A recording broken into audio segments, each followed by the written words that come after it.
So we've seen President Trump change his stance on this issue and the broader immigration question by the day. What are we hearing the latest from President Trump and also how it's sitting with Washington?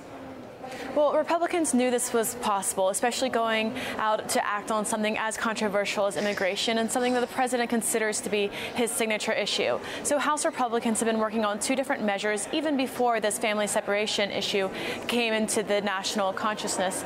And so they were working on these pieces of legislation. And then the president on Friday tweeted and said that they were just wasting their time, that they shouldn't be working on this right now. They should just wait until after November, when he said he expects Republicans to pick up more seats and have a wider margin in the House and the Senate.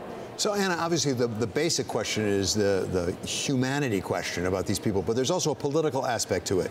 Is the political calculation at the White House different from that of Republicans up on the Hill in this sense? The president now is saying that he could get a red wave because of his position on immigration and not getting legislation.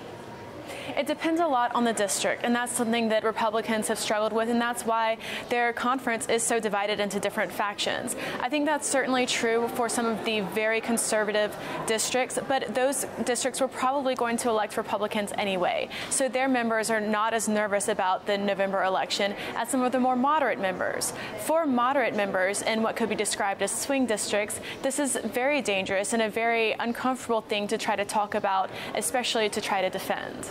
So we know that there's a GOP compromise bill this week coming to the floor in the House on immigration. What's the likelihood of that passing? And if it doesn't, could we see a narrow, more separate measure on just ending family separations?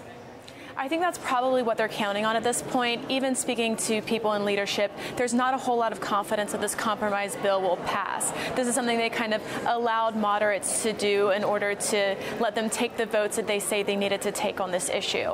I think towards the end of the week, we will see a move towards a more narrow bill that will deal just with the family separation issue. But even that isn't clear what's the best way to act, because there are certain things that could be added, like more immigration judges. So the president also said that he doesn't want in there.